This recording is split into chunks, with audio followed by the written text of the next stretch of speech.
asalaamaaleykum ba tey ñu ngi fi ci Elmo TV ñu ngi taxaw ki nga xamante ne mooy Ibrahima Mbaye Sopé kii kenn dootu ko présenté macha allah ci Sénégal quoi ndaanaan mi ngi nii Elmo TV dama leen wax ndaanaan mi ngi nii macha allah Ibrahima Mbaye Sopé nuyu naa la. maa lay ziar rek. Ibrahima Mbaye gën laa gis. waaw xam nga rek nekkoon ci waar mais ñu ngi togg donc temps yi ñu ngi nekk ci ay tournage yu xaw a bari yoo xamante ne incha allah bientôt rek en fait Sénégal yi nañu gis. sa teewaay tey fii ci nga xamante ni mooy waa Géej Mbambulaan lan la ban relation ngeen am. d'abord théâtre moo ñu boole te gars yi ne nañ lu dagg lu nekk morom ma lay fekk donc ñun bon fu ñu wootee théâtre ci dëkk bi dañuy bàyyi li ñu doon def ñëw seetaan si rawatina mu nekk Géej Mbambulaan nekk suñu ay wóolare ñoo xamante ni yàgg nañu ñun ak ñoom Alioune Badara nekk suñu waay ñu yàgg trop nag parce que balaa arco yi doon tas maanaam mu am Rufisque am Guédiawaye lépp Dakar la woon am Pikine te ñun ñëpp fi lañ daan dajee mu nekk suñu waay joo xamante ni nëbbantewuñu dara lu mu def dama ciy boole même bu dul pièce de théâtre simplement donc tey wareef la ci ñun suñu ñàkk solo gu ñàkk solo ñu ñëw dooleel ko dooleel théâtre je pense que loolu moom moo taxoon ñu ñëw fi tey. mais li nga gis ñu joué ko fii léegi nii ban jàngat nga ci am. dama lu bëri lu ma rappelé parce que ñun dañ ko mës a joué à Rufisque boobu ak léegi ëpp na 15 ans maanaam kon ñi doon joué fii tey am na ñoo xamante ne sax boobu juddooguñu woon mais ça fait plaisir parce que tey jii lii dafa tombé ak waxtu woo xamante ni je pense que ça tombe bien ni ñu koy waxee ñu joué Adja muy engagement boo xamante ni ku jigéen def na ko problème ne que muy jigéen muy góor ku nekk war nga mën a ñëw am foo taxawee am noo gisee politique bi actuellement nu uute ak ni ko nit ñi di defee et je pense que c'est important donc pièce la boo xamante ni ñun kontaan nañ ci espérons comme ni ko docteur Massamba waxee ñu am ci lu bëree ba chaque mercredi pièce bi ñeneen ak ñeneen gis ko man je pense que ne daal on gagnerait beaucoup plus bu fekkee pièce bi yemul fii quoi vraiment. rafet na macha allah quoi mais dama bëggoon laaj benn question rek nan nga gisee série sénégalaise actuellement nii quoi ni mu demee nii série sénégalaise. waaw xam nga man am na ci loo xamante ni bu xawee sakkan bari rek am fu mu sooxee mënul ñàkk mais li ma ci neex actuellement mooy série yi bari nañ pour une raison très simple mooy nit ñi donc ñu ngi commencé di jox suñu métier beneen dayuwaay loolu benn la bi des mooy série yi nga xamante ni dañ doon jógee ay Brésil ay Mexique ak ay fune ñu koy imposer te waxuñu ak ñun li ñu bëgg a dégg kon tey jii série sénégalaise ñu ngi ñëw di jël seen place loolu rek sax man quoi loolu xéwal la boo xamante ni voilà lu jar a saluer la maintenant li ci des mooy quantité bi mi ngi fi léegi il faut que ñu liggéey pour la qualité pour moom foofu la ñuy gagner lu gën a bari.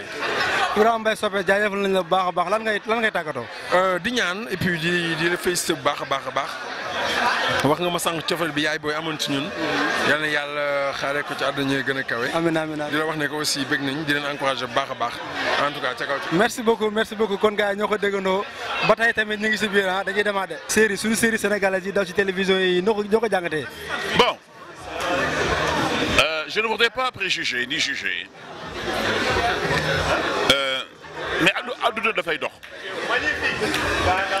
C'est qu'aujourd'hui on ne doit pas être dans une position stationnaire taxaw benn place di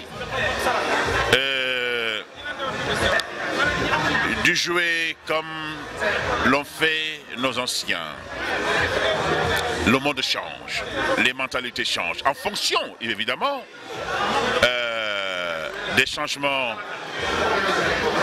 sociaux, des changements en fonction des transformations numériques. Tout change aujourd'hui et ça se reflète dans les séries et dans la manière de réagir, dans la manière de penser, dans la manière de concevoir et d'avoir une autre approche de lecture. Vraiment. Les séries, boy xool, ils ont toujours quelque part fu ñuy tase des moments de ressemblance dans la conception des idées de l'esthétique, hein, et dans les formes d'interprétation et de pensée. Ils se retrouvent quelque part. Toujours, c'est autour d'un phénomène qui est l'amour.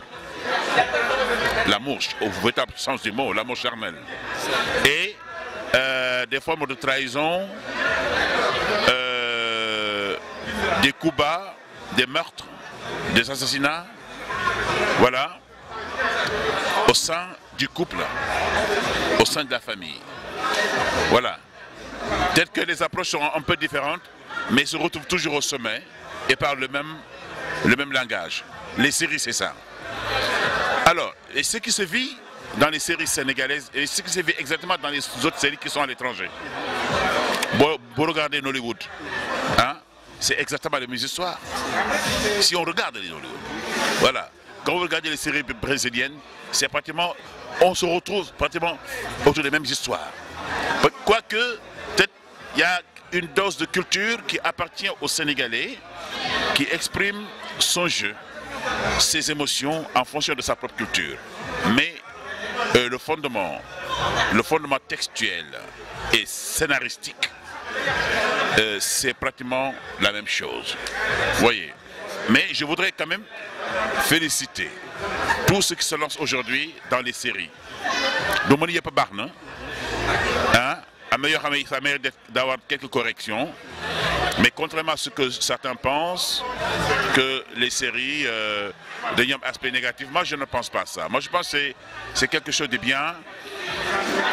Ça veut dire qu'aujourd'hui, nous qui sommes issus du milieu théâtral, nous constatons qu'aujourd'hui, beaucoup de jeunes, sans passer par le théâtre, c'est vrai,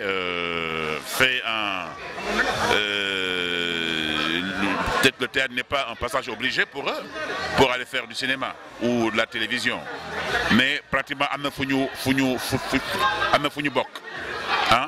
je voudrais dire tout simplement bravo à tous ceux qui se lancent dans les séries. Il faut les encourager. Hein. Il faut encourager les réalisateurs, il faut encourager les scénaristes, il faut encourager et féliciter aussi des jeunes comédiens qui se sont découverts, malheureusement, à travers les séries, de théâtre, mais à travers les séries, se sont révélés comme étant de potentiels acteurs de cinéma. Hein. Et ça, c'est extrêmement important. Il y en a qui, à travers les séries, sont devenus autre chose qu'ils espéraient. Voilà. Lolo, moi, linga xamanteni, moi ci charme bi quoi en fait. Et c'est important. Bon, ça les séries, on les aurait jamais connus. Mais grâce aux séries, c'est des personnages qui sont connus, qui sont sollicités et qui, ma foi, excellent dans d'autres domaines. Je pense que l'intérêt des séries, c'est ça. Il faut encourager les gens au lieu de les détruire. Ce qu'il faut peut-être, c'est peut-être corriger ce qui paraît un peu médiocre, mais rien n'est jamais trop tard pour bien faire.